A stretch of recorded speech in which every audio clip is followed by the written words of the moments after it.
మాతృదేవోభవ, పితృదేవోభవ, ఆచార్యదేవోభవ ప్రజా కార్యక్రమానికి స్వాగతం.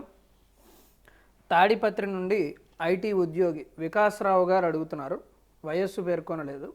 గురువు గారికి నమస్కారం. నేను నామస్మరణ చేస్తున్నాను, కానీ నామంపై కానీ రూపంపై కానీ దృష్టి నిలవడం లేదు. స్ఫురణ అన్నిసార్లు కలగడం లేదు. ఉత్తమమైన మార్గాన్ని సూచించగలరు. ఈ స్ఫురణ కలగడం లేదు, దృష్టి నిలబడడం లేదు అనేటువంటి ఆలోచనలు ముందు మానేయాలి. ఎప్పుడు కోరికను గురించి ఒక మాట ఉంటుంది వ్యాసభారతంలో. కోరికను జయించడం ఎందుకు కష్టమవుతుంది అని నారద మహర్షి కోరికను అడుగుతాడు. పురాణాలు అంత గొప్ప. కోరిక నిన్ను మేము ఎందుకు జయించలేకపోతున్నామంటే, నువ్వు జయించాలనుకునే కోరికలు ఉన్నాయి, నేను ఉన్నాను, ఏం చేయిస్తావు అన్నాడు. అంటే ఒక అతిలోక రహస్యాన్ని అలా చెబుతారు. నారద మహర్షి ఆ కోరికను అడిగాడు, అది పెద్ద లెక్కగా తీసుకోవద్దు, ప్రతీకాత్మకం అదంతా. అలా నారదుడు అడుగుతాడు ఒక వాంఛని, నిన్ను ఎందుకు జయించలేకపోతున్నారు మనుషులు అంటే, వాళ్ళు జయించాలనుకుంటే ఓ పట్టుదల వస్తుంది కదా, నేను వెంటనే వాళ్ళలోంచి ఆ పట్టుదలలో గడుతున్నానని వాడిని అన్నయ్య చేయిస్తాడు. అధ్యతనం కలగట్లేదు అనుకోవడం మానేసి అలాగే ఉంటే కలుగుతుంది. అంటే నేను అనుకోవడం బహుశా వాళ్ళు ప్రశ్న ఆయన వివరంగా చెప్పలేకపోయారేమో. అంటే ఇప్పుడు మనం నామస్మరణ చేయాలని మొదలు పెడతాం, నాకు ఎదురవుతుంది మొదలు పెడతాం. మొదలు పెట్టాక ఒక 5 నిమిషాలు నడుస్తుంది ఆ ధార. 5 నిమిషాలే కాదు, నేను నమస్కారం చేయాలి ఇప్పుడు కాదు. కారు ప్రయాణంలో ఉంటే మనం నామస్మరణ చేయాలనుకున్నంత సేపు ఖచ్చితంగా నడుస్తుంది. ఓ సరే, కానీ 5 నిమిషాలు నడుస్తుంది అదృష్టవంతుడు. కానీ ఆ తర్వాత అనుకోకుండానే మనం ఆ మంత్రాన్ని మర్చిపోయి ఏదో ఆలోచనలోకి పడిపోతాం. అవును, ఆఫీస్ పను ఇంకొకటి దాంట్లో పడిపోతాం.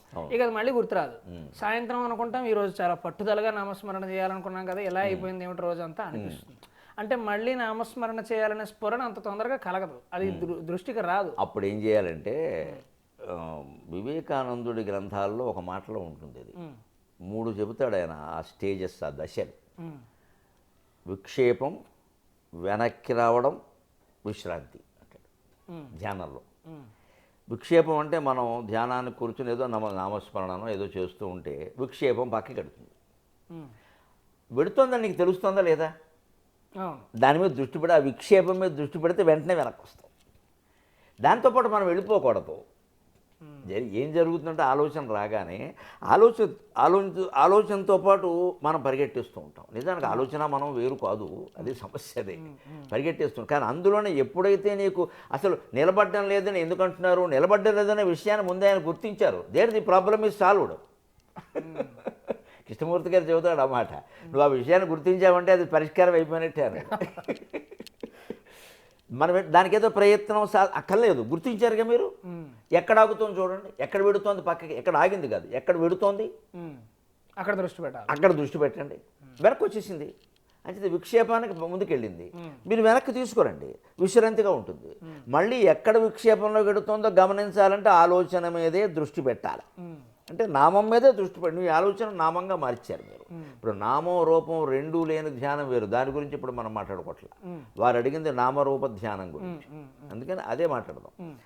నామం మీద దృష్టి పెట్టారు, లేదా రూపం మీద దృష్టి పెట్టారు. మీరు రూపం మించో నామం మించో పక్కకి, నన్ను అడిగితే రూపం కంటే నామం మంచిది. రూపం మించి తొందరగా పక్కకి వెళ్ళిపోతుంది, పెదాలు కదిలితే ఆలోచన పోతూ ఉంటుంది. నామం మీద దృష్టి కొంత నయం, ఎందుకంటే నామం లోపల కూడా నడుస్తుంది. రూపం లోపల నడవడం కష్టం, రూపాలు మారిపోతూ ఉంటాయి. నామం లోపల కూడా నడుస్తుంది, ఎందుకంటే నామం నడుస్తూ ఉంటే నీకు ఈ గొంతులోంచి ఇలా పైకెడుతున్నట్టు కిందకు వస్తున్నట్టు, పైకెడుతున్నట్టు కిందకు వస్తున్నట్టు అనిపిస్తుంది. జపం చేయనప్పుడు మంత్రనాదము ఎందుండి వచ్చుచున్నదో పరికించినచో ఆ పరికించు మనస్సు అందే లేనబగను, అదే తపస్సు అన్నాడు రమణ మహర్షి. ఆ వెడుతున్న విధానాన్ని పరికించు, పక్కకెడుతున్న విధానాన్ని నువ్వు చూడు. పక్కకి వెళ్ళడం నుంచి నువ్వు పక్కకి వెళ్ళవయా సాక్షిగా, అవి వెంటనే అది ఆగిపోతుంది. ఇంక అది అసలు సమస్య ఏంటంటే, ఈ మనస్సు ఆలోచన నేను అన్నీ ఒకటే. ఇది ఏకంగా గాలి, ఇదంతా గాలి, ఈ గాలిలో అది రకరకాల అయిపోయింది. అందుకని మనం ఎక్కడ పక్కకెడుతుందో విక్షేపం గమనించగలిగితే, అంటే ఎప్పుడప్పుడు గమనించబట్టే కదా మనం అడుగుతున్నారు, అందరికీ ఉన్నదే కదా. ఆ గమనించే స్థితిని గమనించావు కదా, వెనక్కి తీసుకురా, మళ్ళీ చెయ్యి. మళ్ళీ వెడుతుంది, దాని మీద దృష్టి పెడితే వెళ్ళదు. మళ్ళీ వెళ్ళింది, మళ్ళీ తీసుకురా, దానికి బుద్ధి లేదు, మనకి సిగ్గు లేదు. పట్టుదల అంటే పద్ధతి అంటే అంతే. కానీ దానికి కుదరట్లేదని బాధపడిపోయి ఎవరినో ఉపాయాలు అడిగి ఏవో చేస్తే ఏ మంత్రం చదువుతున్నారు మీరు అనగానే చెబుతావు కదా, వాడు వెంటనే వాడు ముఠాలో ఒక మార్చేస్తాడు. ఈ మతంలో వచ్చే జబ్బు ఇది. ఆయనదో ముఠా ఉంటుంది, ఆయనదో ఈ మంత్రం అయితే బాగుంటుంది. మీరు ఆ మంత్రం ఎలా చేస్తారండి, అబ్బాయి ఇంకో మంత్రం, ఆయన నమ్మడి దాన్ని. ఆయనకి ఆ ముఠా కావాలి, ఎక్కువ మంది చేరడం, అదే వేషం, అదే దండలు, ఇది కావాలి ఆయనకి. అందుకని నువ్వు మీరు ఏ మంత్రమైనా ఒకటే మనసు నిలబడినప్పుడు.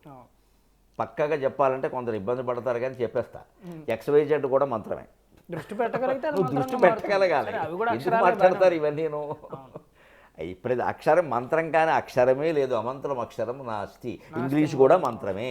ఏం దాని గురించిన ఇబ్బంది లేదు అక్కడ. నీ దృష్టి నిలబడడానికి ఏది ఉపయోగపడుతుందో నువ్వు నిర్ణయించుకో. అది పక్కకి వెళ్ళినప్పుడల్లా పక్కకి ఎడుతుందని తెలుస్తుంది కదా, దాని నుంచి మళ్ళీ వెనక్కి తీసుకురా. అదే వివేకానంద విక్షేపం, వెనక్కి విశ్రాంతి, హాయిగా ఉండదు. మళ్ళీ వెనక్కి తీసుకురా. కానీ తీసుకొస్తున్నా, ఎన్నిసార్లు వస్తున్నా వెళ్ళిపోతుంది, ఏమిటో నాకు కుదరడం లేదు, నా నక్షత్రం వద్దు, నక్షత్రానికి దీనికి సంబంధం లేదు, నీ పట్టుదల అది చేసుకో. అద్భుతం. జీవితంలో ఏదన్నా సాధించాలని అనుకున్నప్పుడు మధ్యలో ఎన్ని అవాంతరాలు ఎదురైనా, ఆతంకాలు ఎదురైనా కూడా మనం మళ్ళీ ఏదో రాక్షస ప్రయత్నం చేసి ఉద్యోగమనో ఇంకొకటనో రకరకాల ప్రయత్నాలు చేసి మొత్తం మీద అనుకున్నది సాధిస్తాం ఎంతకాలానికైనా.